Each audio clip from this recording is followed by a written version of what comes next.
بسم الله الرحمن الرحيم. الواقعه مبارکه سوره چې د قران عظیم و شان شپږ پنځوسمه سوره ده په مکه معظمه کې را نازله شوې ده. شپږ نوي مبارک آیاتونه لري. تلاوت او پښتو ترجمه یې له لومړي آیت څخه اوري. بسم الله الرحمن الرحیم. د الله په نوم چې ډیر زیات مهربان پورا رحم لرونکی دی. اذا وقعت الواقعه ليس لوقعتها كاذبه. کله چې کېدونکې یعنی د قیامت واقعه منځ راشي نو هیڅوک به د هغې د واقع کېدو دروغ ګڼونکی نه وي. خافضة رافعة إذا رجت الأرض رجا وبست الجبال بسا فكانت هباء منبثا وكنتم أزواجا ثلاثة. هغه بلاندې باندې کوونکی آفت وي یعنی و ډله بلاندې کړي او بل ډله پورته. زمکه به په هغه وخت کې او دم وخوځول شي او غرونه به په داسې شان مایده کړی شي چې خورا وره جوړه به ترنه جوړه شي. تاسو به په هغه وخت کې په دریو ډلو ویشل شي. فاصحاب الميمنه ما اصحاب الميمنه. د خلاص خاوندان او څه خدي د خلاص خاوندان. واصحاب المشأمه ما اصحاب المشأمه. او د کین لاس خاوندان او څه بد دي د کین لاس خاوندان. والسابقون السابقون أولئك المقربون في جنات النعيم. او د ټولو نه وړاندې خو بیا وړاندې دي هغوی خو خدای ته مقرب خلق دي له نعمت ډکو جنتونو کې به اوسېږي. ثلة من الأولين وقليل من الآخرين. لړم بنو نه به زیاته ډله وي او له وروستنیو نه کمه ډله. على سور موضونة متكئين عليها متقابلين. لزرو څخه ټینګو بدل شو تختونو به تکي وهلي مخامخ سره ناست وي. يطوف عليهم ولدان مخلدون بأكواب وأباريق وكأس من معين لا يصدعون عنها ولا ينزفون وفاكهة مما يتخيرون ولحم طير مما يشتهون. د هغو په مجلسونو کې به همیشنی هلکان د بهیدونکو چینه د شرابو له ډکو پیالو سراهیانو او جامونو سره په خدمت کې ګرځي را ګرځي چې د هغو په څخلو سره به نه د هغو سرو ګرځي نه به په اعصابو کې خرابي پیدا شي او د هغو مخې ته به هغوی راز خوندوري میوه وړاندې کړي چې کومې خوخي وي غوړې کړي او د مرغانو غوخي به ورته وړاندې کړي چې د کوم مرغې خوخي وي استعمال کړي. وحور عين كأمثال اللؤلؤ المكنون. او د هغو لپاره به د خایسته سترګو خاوندان حوري وي داسې خولي لکه پټي ساتل شوی مرغلري. جزاء بما كانوا يعملون. دا هرڅه به د هغو عملونو د مکافات په ډول هغو ته ورکړل شي چې هغوی په دنیا کې کول. لا يسمعون فيها لغوا ولا تأثيما إلا قيلا سلاما سلاما. هلته به هغوی کومه چټي وینا یا د ګناه خبره و نه اوري پرته له سلام ویلو څخه یعنی هر خبره چې وی سم صحیح وي. واصحاب اليمين ما اصحاب اليمين. او د خلاص خاوندان څه خدي د خلاص خاوندان. في سدر مخضود وطلح منضود وظل ممدود وماء مسكوب وفاكهة كثيرة لا مقطوعة ولا ممنوعة وفرش مرفوعة وی په بیا غزیو بیرو لاندې باندې یو پر بلې سپرو کېلو او تر لري پورې خروشو سیورو او په هر وخت بهیدونکو اوبو او په هیڅ کله پایته نه رسیدونکو او بې سپما بې منشو پریمانه میوه او په لوړو فرشونو کې بوي إنا أنشأناهن إنشاء فجعلناهن أبكارا عربا أترابا لأصحاب اليمين د هغو میرمنې به مونږ په ځانګړي ډول بیا له سره پیدا کړو او هغوی به پیغلي وګرځو د خپل میړونو عاشقان یو په عمر کې هم زولي دا هر څه د خلاص د خاوندانو لپاره دي ثلة من الأولين وثلة من الآخرين هغوی به لړم بنوي نه یو زیاته ډله وي او لورستنوي نه هم یو زیاته ډله وأصحاب الشمال ما أصحاب الشمال في سموم وحميم وظل من يحموم لا بارد ولا كريم او د کین لاس خاوندان او د کین لاس د خاوندانو د بدمرغۍ څخه پوښتنه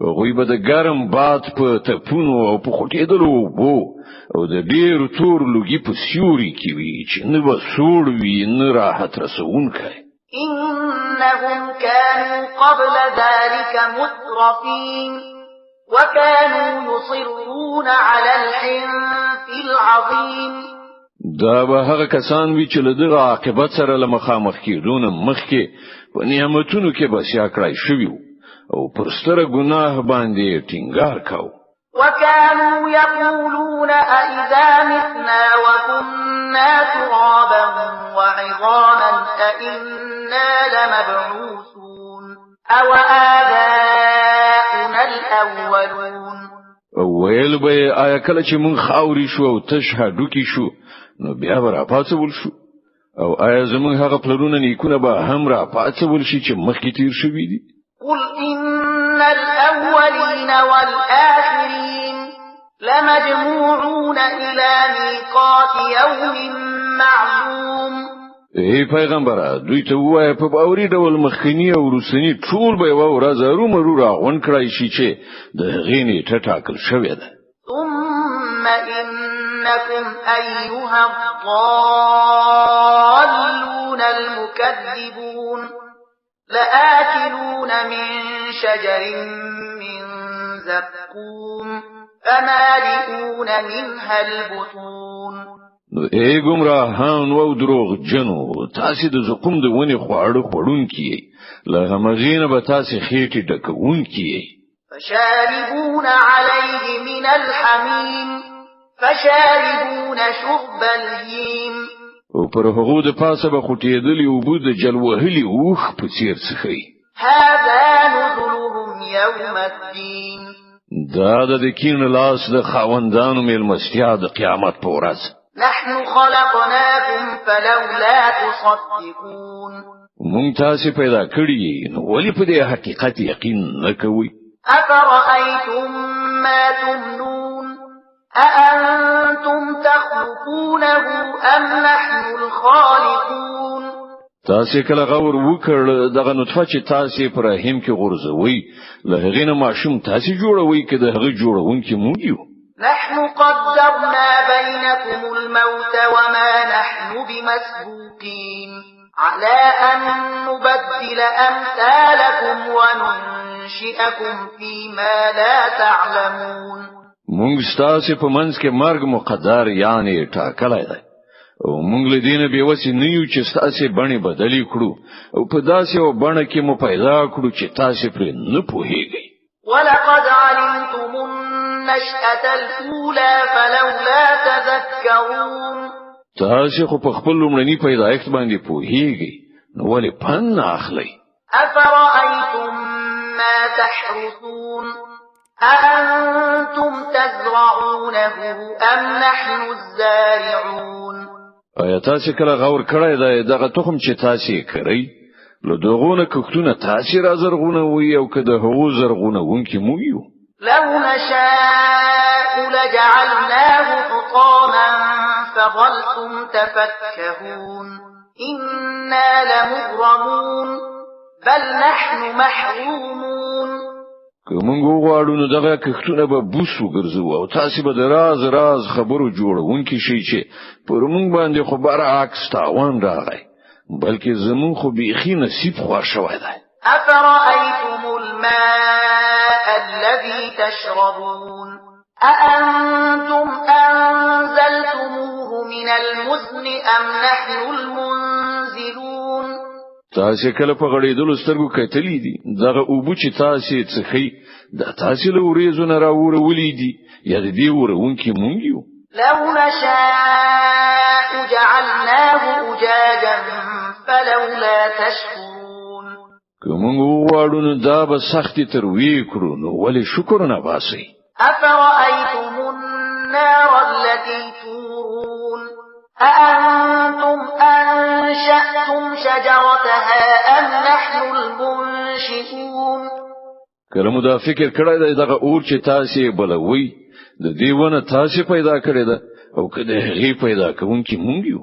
نحن جعلناها تذكرة ومتاعا للمقوين فسبح باسم ربك العظيم. مونږ هغه د پزړ کولو وسیله او د اړو کسانو لپاره د ژوند متاع ګرځولې ده. نو ای پیغمبره د خپل عظیم پروردگار نوم په پاکۍ سره یاد کړه. فلا أقسم بمواقع النجوم وإنه لقسم لو تعلمون عظيم إنه لقرآن كريم في كتاب مكنون لا يمسه إلا المطهرون. نو نه زه د ستورو په ځایونو باندې قسم خورم او که په هیګي نو دا ډیر لوی قسم دی چې دا یو لوړ مقامي قرآن دی او یو محفوظ کتاب کې ثبت هغه نه مسه کوي مگر پاک خلق یعنی په اوداسه سره. تنزيل من رب العالمين. دا د عالمانو پروردگار نازل کړی دی.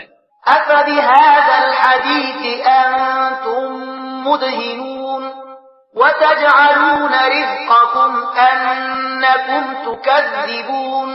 نو آیا له دغه کلام سره تاسو به اعتنائی کوئ او په دغه نعمت کې تاسو خپل برخه دا ټاکلې ده چې دروغ یې ګڼئ.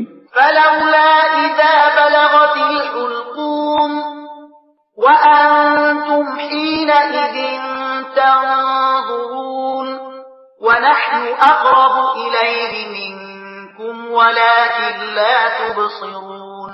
اوس که تاسو د چا محکوم نه یو په خپل دغه انګیرنه کې ریښتینی نو کله چې د مړ کېدونکي ساس تونی تر رسیدلی وي او تاسو په سترګو کتونکي چې هغه مړ کیږي په هغه وخت کې د هغه وتل ساو ولې بیرته نه راولي. په هغه وخت کې تاسو په پرتله مونږ هغه ته زیات نږدې یو خو تاسو نه وینئ. فلولا إن كنتم غير مدينين ترجعونها إن كنتم صادقين. نو که تاسو ګمان کوئ چې د خپل کړو له کبله به جزا و نه وینئ ولې خپل صابر ته نه راګرځوئ که رښتیا ویونکي. فأما إن كان من المقربين فروح وريحان وجنة نعيم. بیا که هغه مړی د خدای د درگاه د نږدې کسانو څخه وي نو د هغه لپاره راحت غوره روزي او له نعمت نه مال جنت ده. وأما إن كان من أصحاب اليمين فسلام لك من أصحاب اليمين. او که هغه د خلاص له خاوندانو څخه وي نو د هغه هر کله داسې کیږي چې سلام دی تاته ته د خلاص له خاوندانو څخه. وأما إن كان من المكذبين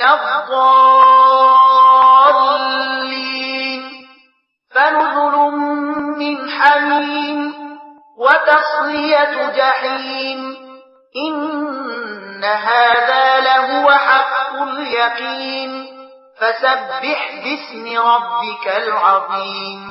او که هغه له دروغ غنونکو گمراهانو څخه وي نو هغه ته د میلمستیا لپاره خوټېدلی او بو او دوزخ ته ننوتل دي دا هر څه بیخي حق دي نو ای پیغمبره د خپل لوی پروردگار نوم په پاکۍ سره یاد کړه د